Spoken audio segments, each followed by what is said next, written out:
welcome to Flowcast, a podcast by Flowout where we chat with successful entrepreneurs, freelancers, and other amazing professionals that are crushing it in their game.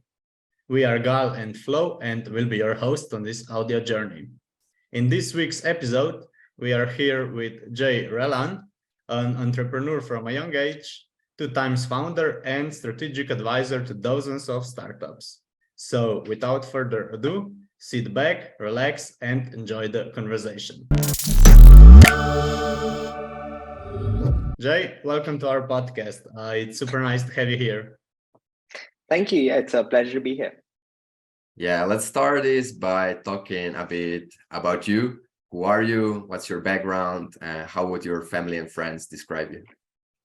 My name is Jai. I'm 17. I'm turning 18 pretty soon. My background is that of a founder. So I launched my first startup when I was 13. Over the past couple of years, I've built 2 startups. I would like to believe decently successful. A couple of years ago, I did a slight career pivot. I now work as a strategic advisor. So I work with about a dozen startups, focusing on product and growth is kind of my main focus area. How would my friends and family describe me? I would say I would like to believe I'm pretty entrepreneurial. I'm really good with people and networks. I think that's one thing which I believe I do really well. I think that's something about me who sticks out. Yeah, you said you believe you're decently successful. We definitely think that's an understatement. But would you mind sharing what do you think are some of the unique skills that make you successful at such a young age? I thank you so much for saying that's an understatement. What skills make me successful? I honestly feel like knowing social relationships is really important. Like one thing which I feel like I have spent a lot of time to figure out and just kind of master to some degree. Not to say I'm really good at it, it's still a work in progress, but one thing which I believe I really enjoy doing is this idea of how do you compound social networks. I think a lot of people like talking about how getting a cold email gets them into certain doors, and that's great. I have used a lot of cold emails, but I think a lot of people don't take it a step further, which is how do you compound those social networks to a level where you reach that apex point where things just start working out, right? In the sense that that network is giving you a net positive result in life, in the sense that you're getting job offers, you're getting investment opportunities. The point after which these things become passive instead of active, in the sense that you no longer have to reach out for a job and people are reaching out to you, is, in my opinion, when your network just has that. It's basically like being cash flow positive, right? It's being network positive, where that network is giving you something instead of you having to give something. And I think that's something which I would like to believe I've hit, or I like to believe I've done decently with. The other skill which I think is important is this idea of managing, or basically being a strategic planner in some senses, and that's the reason I think I make a decent advisor, is this idea of being able to manage about a dozen different operations at one time. And obviously you guys know this, right? Being a founder is not easy because you're not solely responsible for operations, you're not solely responsible for sales. It's a mixture of everything. And I've seen a lot of the people I've seen really close up really struggle with this, because simply focusing on one domain area is just not enough, right? If I know a lot of founders who just solely focus on tech, and this was me my first time around. I was so obsessed with building a good product that I forgot my marketing, I forgot my sales, and boom, the company is gone, and it's under in like a couple of months, right? So I think that's something which, these are like the 2 skills which I think I've done decently in, at least better than my skill sets, and these are something I'm really proud of. Yeah, they're very important skills, but also kind of unique. Do you feel like they were, given? Have you always had this sense, of social connections, or were they learned through experience, through school, other forms of education? I honestly feel like education didn't give me a lot of these things. It's just a lot of me going out in the world on my own.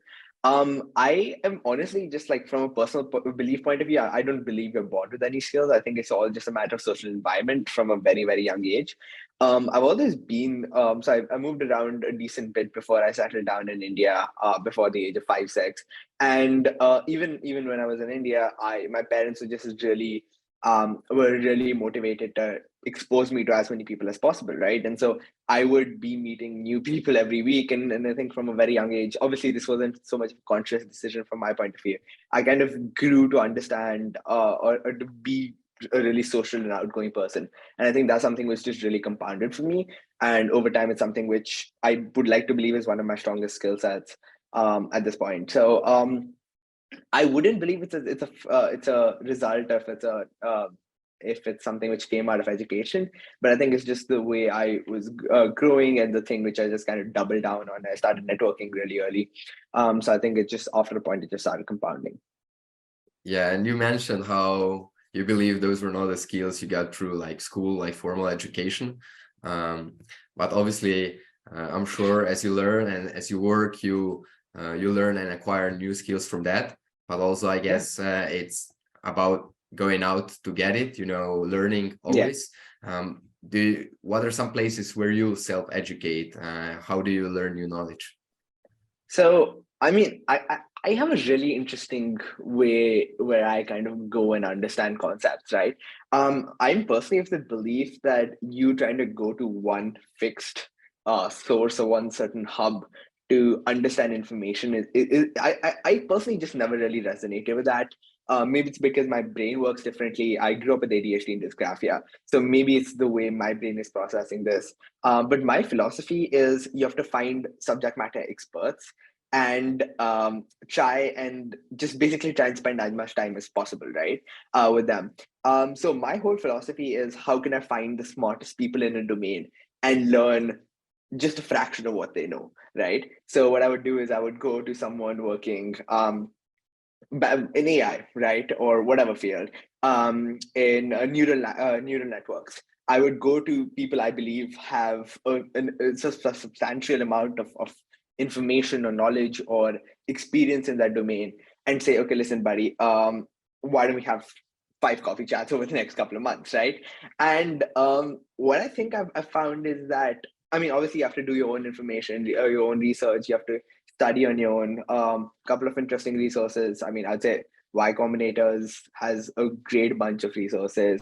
MIT OpenCourseWare. These are places where, I mean, obviously these are all background reading, right? Like I will never solely study or solely try and understand a concept off of MIT OpenCourseWare. The idea is you have to couple it with people, right? With people who know what they're talking about. And not to say that MIT OpenCourseWare is a bad resource, it's an amazing resource, but I just found myself learning better when I'm amongst people who know that subject matter. And so my idea is how do I surround myself with the smartest people, right? I think my life is an optimization problem where I want to optimize the number of super, super smart people in a certain domain in the short amount of time. And obviously the intention isn't to make it a transactional relationship, but these are people I genuinely want to spend time with just because I feel like I have a lot to learn from them, and also I feel like I can give I hopefully feel like I can be providing them of some value in that sense. So these are people I genuinely want to spend time with, and I'm really grateful for the people who've taken the time out to help me to get me off my feet. But yeah, I feel like understanding that network and how do you learn off of social networks is really important and something which I personally have found super helpful.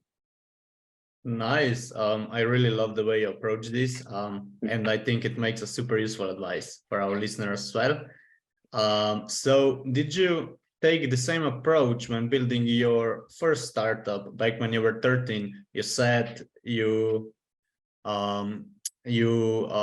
explored all these things, out of the formal education, and it's really fascinating that you actually built something at such a young age. So can you tell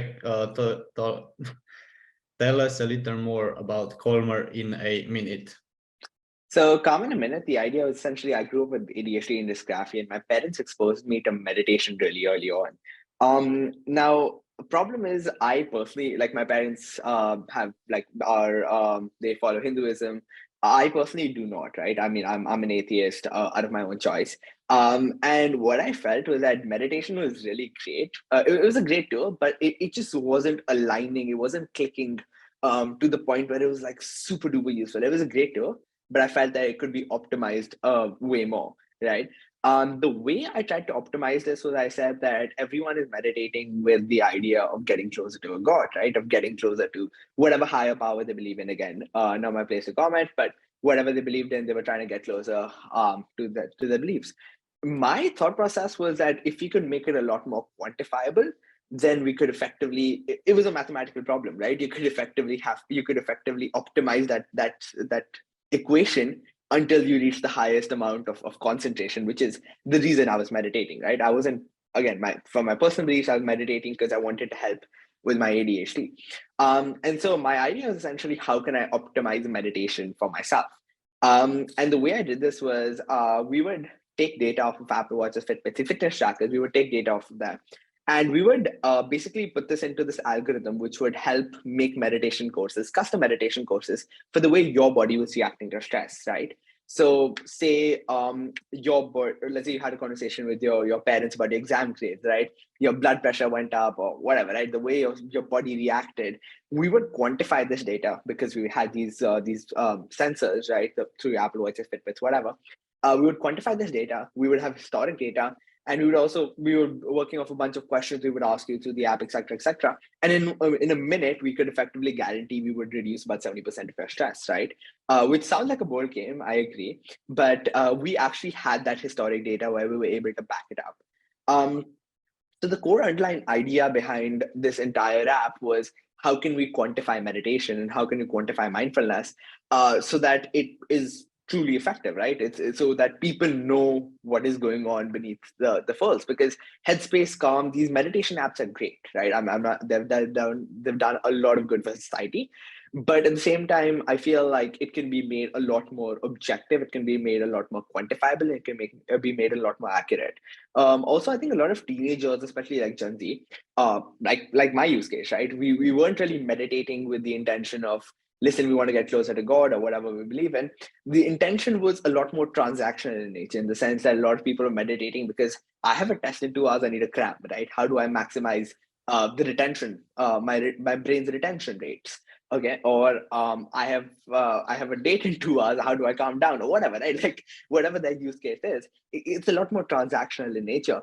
And so essentially, I felt that there wasn't anyone who was really catering to this transactional relationship with meditation market, and I felt like that's something which needed some work, and so that was like the foundational thought process behind Calm in a Minute. Wow, yeah, that's pretty interesting. And you already talked about a little bit of the marketing part before. So I'm just wondering, what were some approaches you took, and why it didn't work out? You said like, poof, it was gone, right? Yeah. Can I, if I'm being honest, I think for a decent amount of the lifespan of the app company, I was so focused on building a good product and getting the app ready and all that other stuff that I kind of forgot about marketing and sales. And I mean, this is a pretty cliche solo founder story, but what happened was, my entire philosophy while getting into this was, you build a great product, everything else will figure itself out. But I think, like, the way I was thinking about this was, was that you basically just try and optimize the app first, and then you can kind of just later you can hustle everything else together. After I realized that I was that whole thing was a hoax or whatever, it just didn't work. I think then I tried out a couple of different ways about how to approach the market. So essentially, our target audience was Gen Z, right? Teenagers living in India, living in tier 1 cities, which are basically the main metros in India, and people who are going to, I would like to say, certain types of schools. So I would say like the upper middle class sort of families who are aware about mental health struggles, all that other stuff, and who have that will and that need to kind of play around with meditation apps, etc., etc. So the way we tried this, so the problem with this was that it's a very unconsolidated market, right? It's not you can't just like run a Facebook ad on all teenagers in tier one and tier one cities across India just because it's a mess. Like that's not how it works. So we first tried going through schools, which was like the whole enterprise sales angle. We tried essentially having an enterprise sales team selling to these schools and like a school banking subscription for every high school student, right? Which is on average, 100 kids a batch into 4, right? Now the problem with that was that the enterprise sales angle, you know how slow the whole sales process is. I also was a kid at that time. I mean, I was 13. I sounded a lot younger than I currently am. And so doing those sales was honestly, I mean, I didn't have that experience. I didn't know what I was doing. And so effectively, I kind of messed up, to be honest. So that was kind of a hit and a miss. The second thing we tried out was going through parents. The only problem with that was, again, it's like students is a very unconsolidated market. We tried working through Facebook groups. We tried going through targeted ads. But no one really has, like, it's not really easy to fine tune those ads, right? And so the amount of money we were spending on ads versus the amount, the number of downloads or whatever, the traction we were getting just didn't make sense. Like that number just didn't pan out. And so that was kind of the downfall of that. And then we tried going directly to students, which is through Instagram, all that other stuff. In another universe, like if I tried doing this now, I think I could do a much better job. I think looking back at some of my old documents and stuff, I'm like, how could I have been so dumb? But I think the student market is really interesting because they have a use case for this, but they also don't want to admit they have a use case, right? There's a whole ego thing against meditation. And I'm telling you this from personal experience. Like I wasn't going to openly admit I was meditating. It's just embarrassing, right? As a teenager, you just don't want to say it. There's also the idea that your parents are so are like pestering you about meditation that all of a sudden when you do have an option to do it, you just don't want to do it based out of like the idea of, listen, I can't be giving in to something my parents have been nagging me about, right? And so that was like a whole mess of a marketing strategy or whatever you call it. And so that effectively led to the downfall of the company, which was honestly really sad. But that's kind of where it ended, I guess. Yeah, thank you for being so upfront about this. We appreciate that you shared, your process, what you went through, even though the first startup wasn't successful, but you took all these lessons and then you built YQ during COVID, right? The pandemic, attempting to solve queues and overcrowding at local markets in India. Can you share a bit more about it? So YQ was, I mean, we the way we phrase it is a queue management software, but I think it was a lot more than that. I'll just give a bit of context first. I think that might help. So in India, we don't have, I mean, majority of India isn't shopping from a 7-Eleven or a Costco or whatever, right? We are like pretty much the entire country is run by these really, really small shops doing about $1,000 in revenue. And these small shops are called kiranas, right? These are usually family owned. One shop is probably this half of this room, so probably from that door to here. And these shops are responsible for, I mean, on average, a couple of hundred people, right? So they're usually tethered to a residential area. So there's an apartment complex, and there are going to be 4 or 5 shops which kind of cater to that apartment complex. Now the problem with these shops is that these guys are traditionally run, right? They do inventory management on paper. The billing, everything is done on paper. It's a very slow, it's a very tedious process. And there have been a bunch of players who've come in and tried to kind of take a jab at it, trying to fix this up, trying to make the process faster, more seamless, all that other stuff. But it's a lot more complicated than that because these shops don't see the value proposition, right? These companies are coming and trying to change the game are coming from the perspective of, listen, we are a corporate entity. We have to make a profit. You're just some method of doing so. And these shops don't really resonate with that. So essentially, YQ, the idea, we actually had this joke within our team that we were never really an app, right? Because these shops, which are locally managed and kind of run within the family, these guys were like, we were barely on smartphones. Some of them did have smartphones. Half the team wasn't, half was. And so effectively what we did was we ran the entire company off WhatsApp, right? So we were a chatbot business, which was really, really interesting because this was back when chatbots weren't sexy, right? Like there was pre the AI wave, pre ChatGPT, whatever. And essentially the whole idea was we would allow users to do a couple of things. Firstly, we would do pre-collation of orders. So you would be paying on average about 75 to 100 rupees for the service every month, which is equivalent to about $1, say, $1.2. And so what would allow you to do so every time you would order, we would pay a very, very small fraction of that to the shopkeeper to get your order ready beforehand, right? So for example, you say, you want to buy milk, you want to buy ice cream, you want to buy whatever, right? These 4 or 5 things.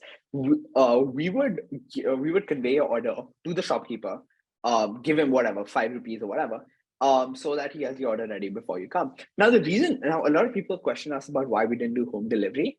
The reason for that is India is not a very trusting market, right? It's a developing country. The idea is people still want to hand pick what they buy.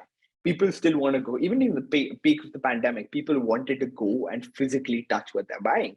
And again, like that sounds really counterintuitive, but that's what the data showed, and that's what worked, right? Now, when we had that, that was one thing which we were working on, pre-collation of orders. We also worked on queue management. So we would, you know how when you search up a location on Google Maps, you can effectively see how many people are there, right? We were using something pretty similar. And what we would do is we would effectively try and optimize the way and the time people were coming to minimize the number of people at a store at any one point of time, right? And so we would reduce the waiting time at one of these stores from about 12 minutes to about 12 seconds. That's kind of like the 60x reduction is kind of the ballpark where we were talking. And then we were also working on inventory management. So these guys would keep inventory on paper. We were working on how do you have these guys put this entire thing in the cloud, which sounds like a really easy thing, right? Technically, it's just a matter of like connecting it up to MongoDB, whatever, and having everything in the back end. But it was a lot more complicated because we had to convince these shopkeepers to do it. We had to train these guys on the tech, and we had to make it a lot more accessible. We couldn't give these guys like a complicated, I mean, these guys don't even want to download an app, right? So we're trying to make that simpler. Then we're working on a bunch of other things. We work on cashless payments, right? So this is about the time when the government was pushing UPIs, which is like a cashless payment thing. It's kind of like the Indian equivalent of a PayPal. And so we were basically helping and basically trying to reduce the use of cash at all of these stores. So that's kind of a very, very long explanation of what YQ did. But effectively, in a one-line concise answer, YQ basically helped these independent local stores interface better with their users. Yeah, and there were quite a big team of co-founders, right? And maybe unusual for startups. How was that team assembled? How did it work out? Any pros and cons of, So, I mean, this is one of the trickiest questions I've been asked. For a couple of reasons. So we met at a networking event. I mean, technically I wouldn't say co-founders. The core team was 4 people. We had another 4 people who were, I would like to say founding members, founding designers, engineers, all that other stuff. So the founding team was 8 people, but we were majorly 4 co-founders, myself included. And that's a lot of co-founders. Like looking back, I'm just like, we didn't need 4 people. But I think it was really interesting because we usually, whenever you're picking co-founders, and I realize this now, but people go with, like the way I advise people to pick co-founders is go with the gut feel, right? Do you want to share your success with this person? And that's like answering that question. If you have a decisive yes for that question, I would say pick them have them as a co-founder.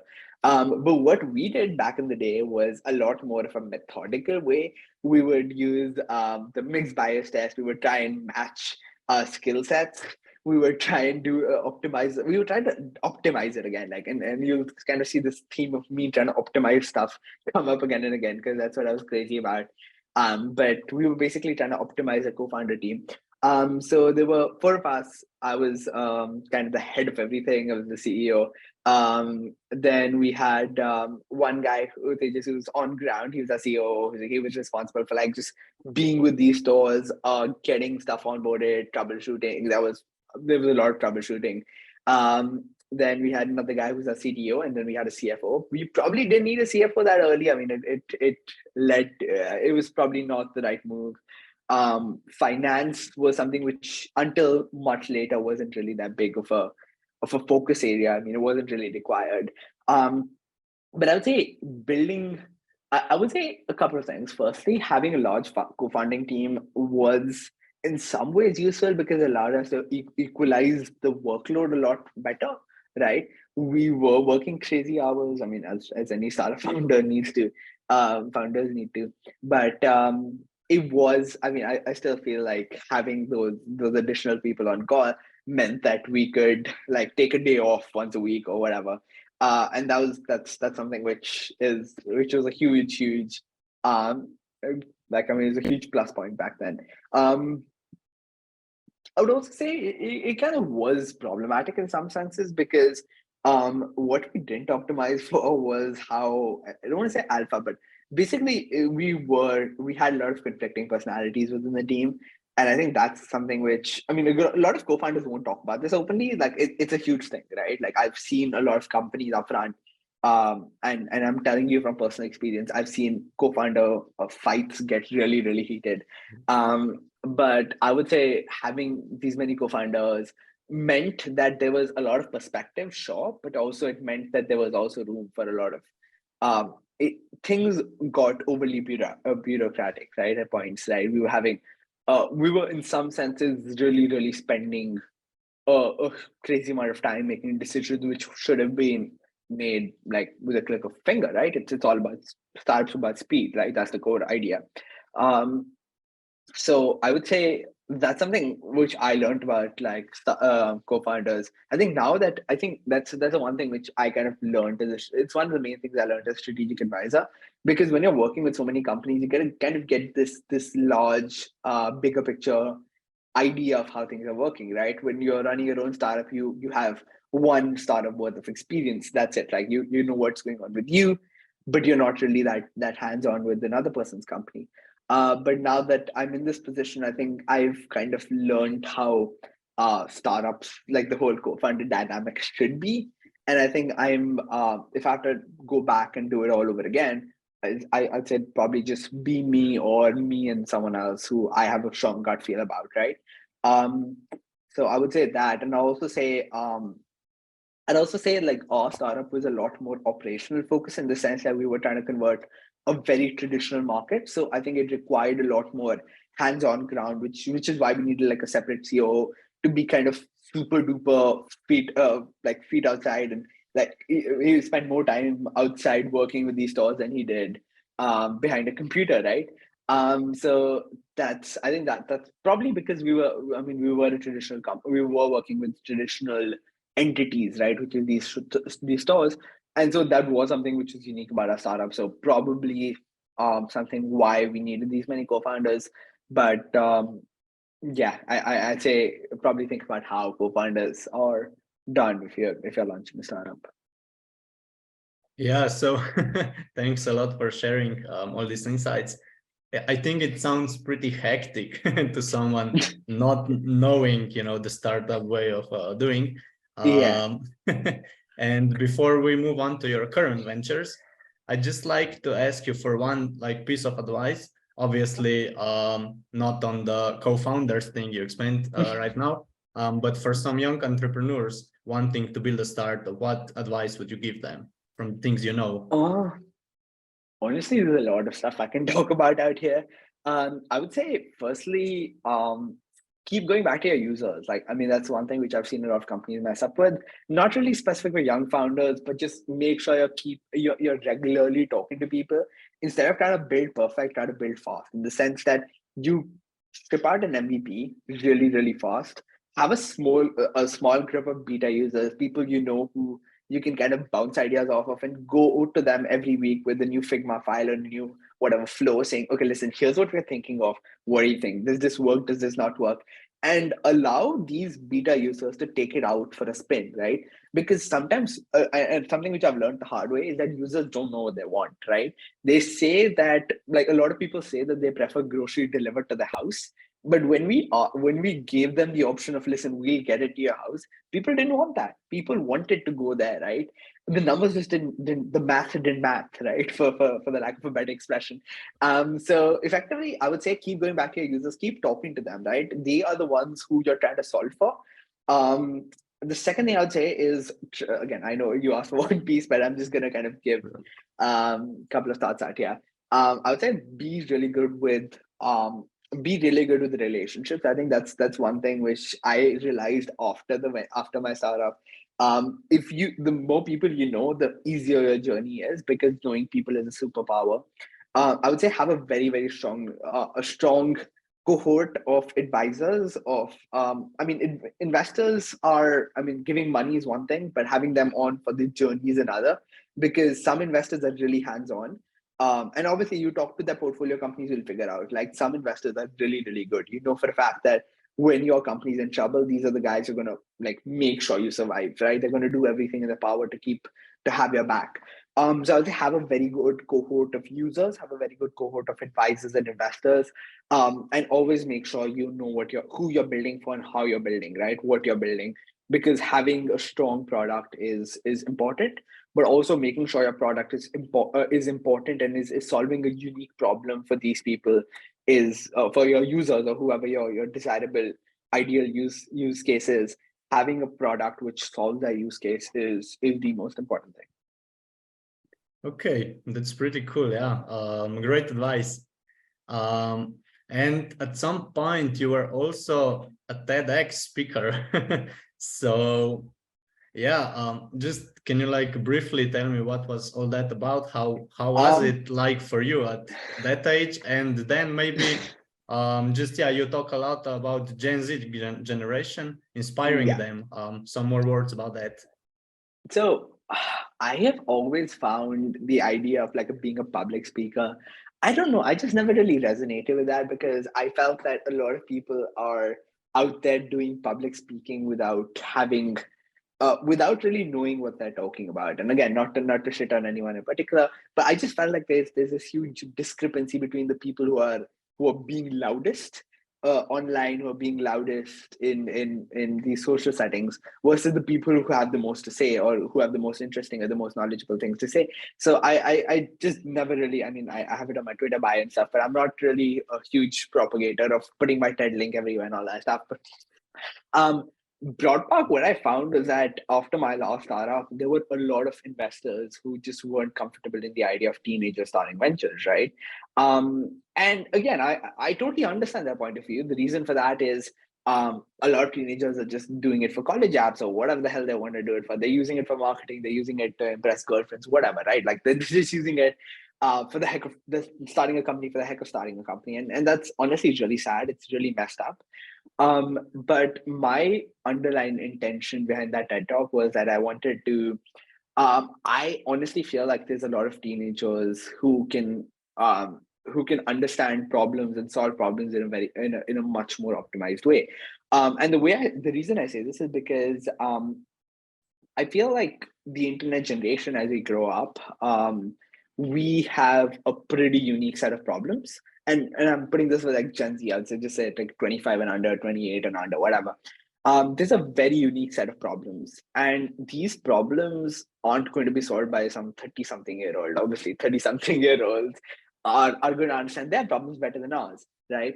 And so to understand and fix these problems, you need someone to do it from the inside.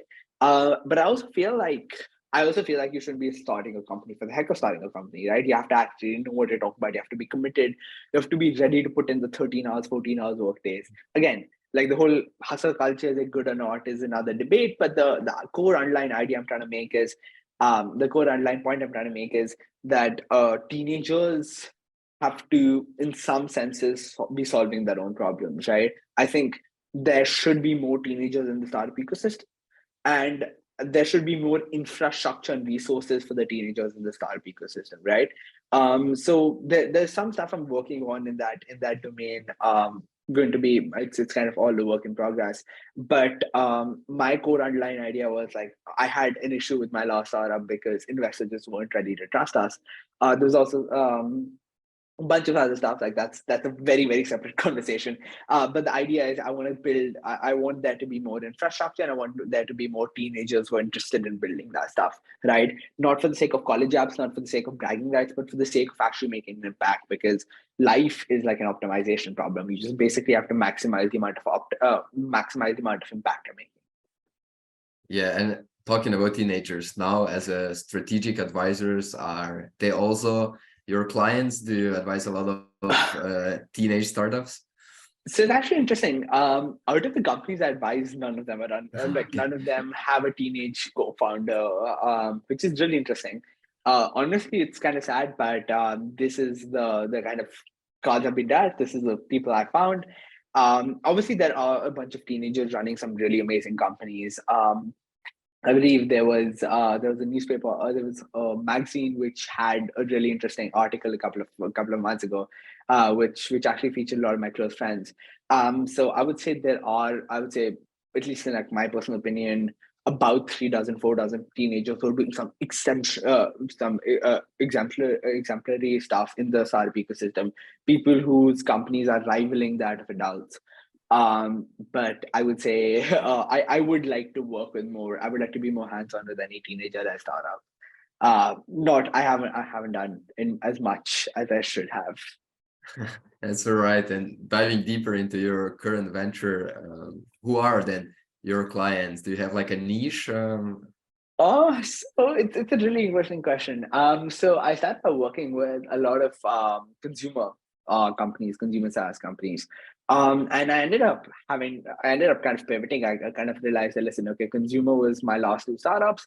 But I felt that I could do more justice on the enterprise side, right? That's kind of when I made a kind of a transition over to that. I do have a bunch of consumer startups in my portfolio.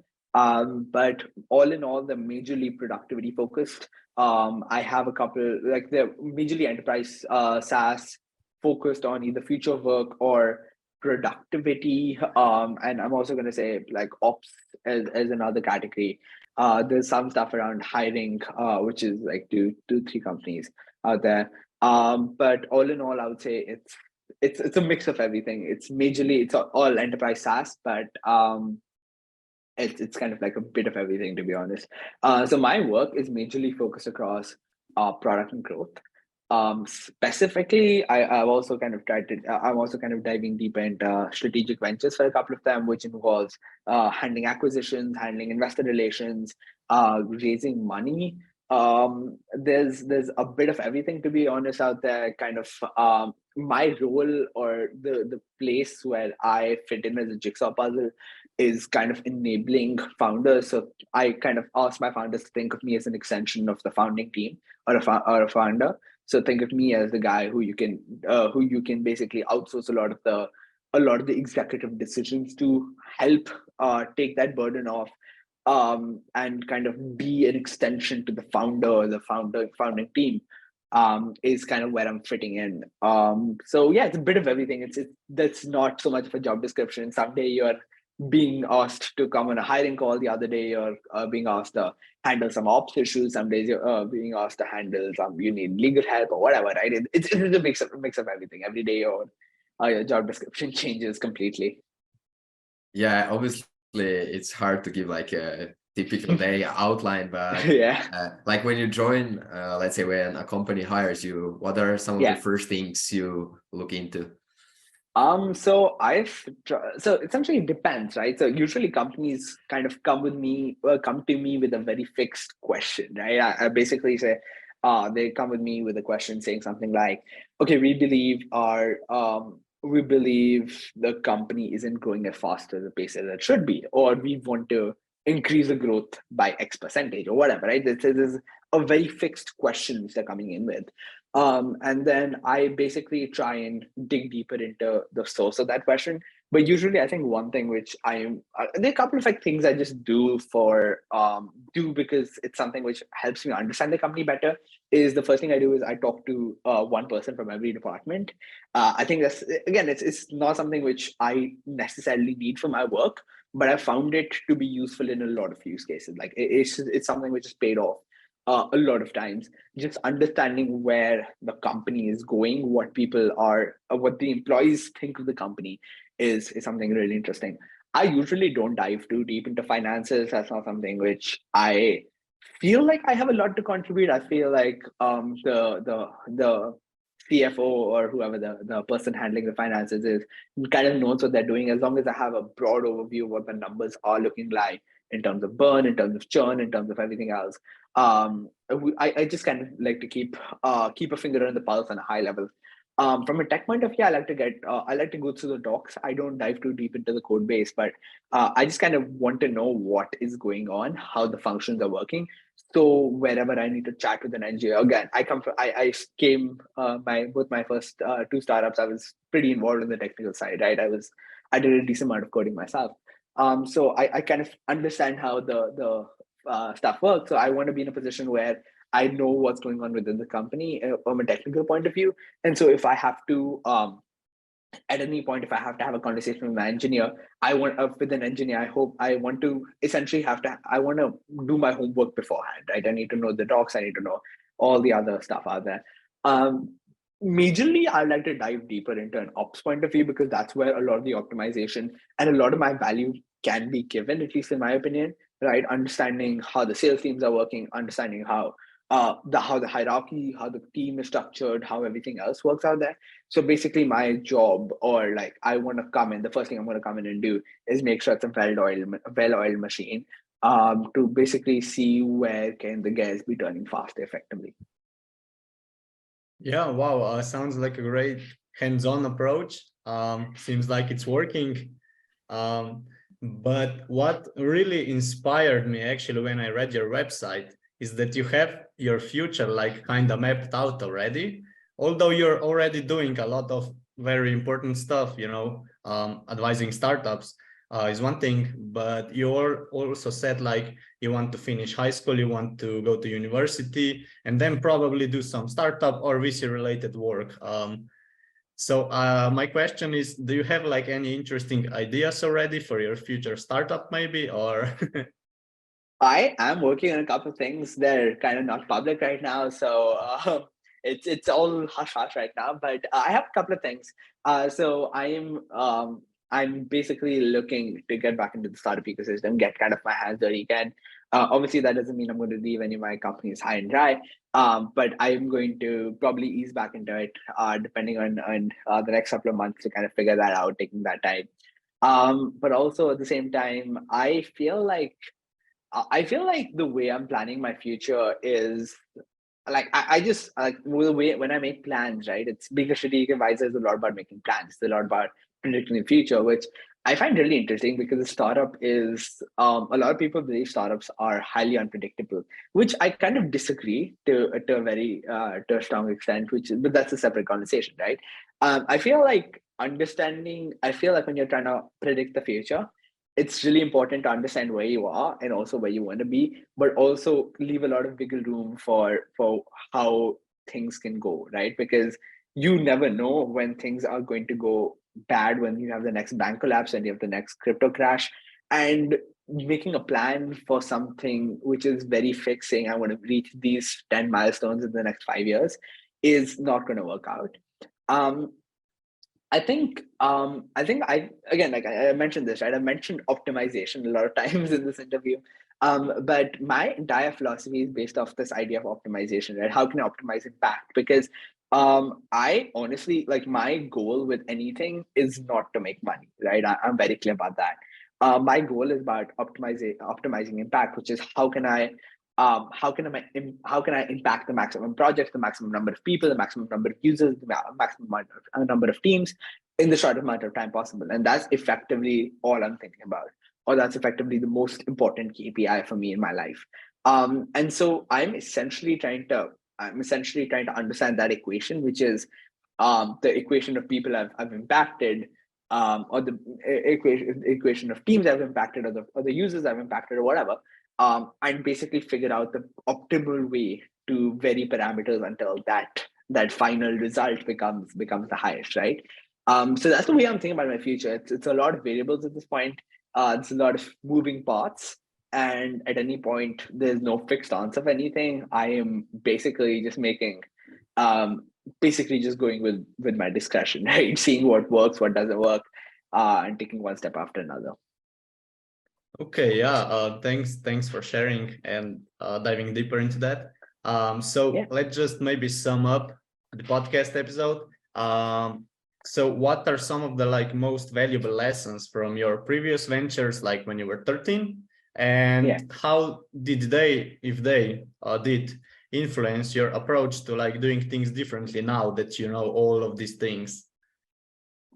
I would say my first startup, I didn't focus enough on the selling side of things, just selling, marketing, all that side of things. I would say that's half the equation, right? I respect indie hackers a lot, but I feel like the only difference between an indie hacker and a startup founder is the fact that one is spending time just on building products, versus the other is spending time on actually getting it out in the hands of people who want it. So my perspective is you have to do something amazing, but you also have to get that distribution level there, right? You have to make sure that what you're building is actually touching the lives of people. Which sounds really cliche, but it's in my opinion, it's something which works. My second startup, I think, having relationships with people is really, really important. That's something which I've spoken about a lot today. But I feel like that relationships component is something which I wish I could have optimized for earlier. Now I'm optimizing for, but I hope I'm doing a decent enough job at that. And I'd say another learning I had was, it's important to be hands-on, but it's also important to know when on what it's important to have and to kind of get your hands dirty with. And an example I'll give for this is that being technical is one thing, but also I know a lot of engineers, and I kind of have this thought process where engineers, when an engineer is kind of running a company as a whole, right? And I've seen this happen a lot of times. A lot of engineers end up focusing too much on the technical side of things rather than focusing on the ops side of things. And obviously, it's the same thing with ops people running, being CEOs, right? They kind of compromise the CTO side of things, the technical side of things, and they kind of focus too much on the ops. So I think it's really important to have that balance to know when it's good to dive deep and when it's not. Because if you overdo and underdo one, it's just never going to work, right? Because startup founder is about balancing everything, and you can't really balance everything if you kind of sway with the wind. So I would say, and probably the last thing I kind of realized, which isn't really specific to my two startups, but I would say it's all about a survival game. I think a lot of people get intimidated by $15 million, $20 million, $30 million fundraisers. But I would say it's all about how can you survive the longest, because the people who survive the longest are the ones who win. I'd also say it's important to know when to raise venture capital and when not to. I know this is not something I learned from my last two startups. It's something I learned as a strategic advisor. But I feel like venture capital started out as a tool, and now it kind of became like a precursor to launching a venture, right? Everyone is obsessing over, we have to raise money before we can build something. And I think that's a really interesting dynamic, but that's a separate conversation. But essentially the core underlying point I'm trying to make is that try and understand when you need venture capital, when you want venture capital, and where's the right time for having that capital influx within your company versus when you just absolutely don't need it in a raising of hype. So that's probably the 4 or 5 things which come to my mind as of right now, but I hope that makes sense. Definitely. We'll just finish it off with a big thank you for you, Jay. It was so valuable having you on, talking about your experience, your knowledge, your advice, and we'll follow your work closely and hope to chat with you again soon. Perfect. Thank you so much for inviting me, and it was a pleasure chatting with you guys.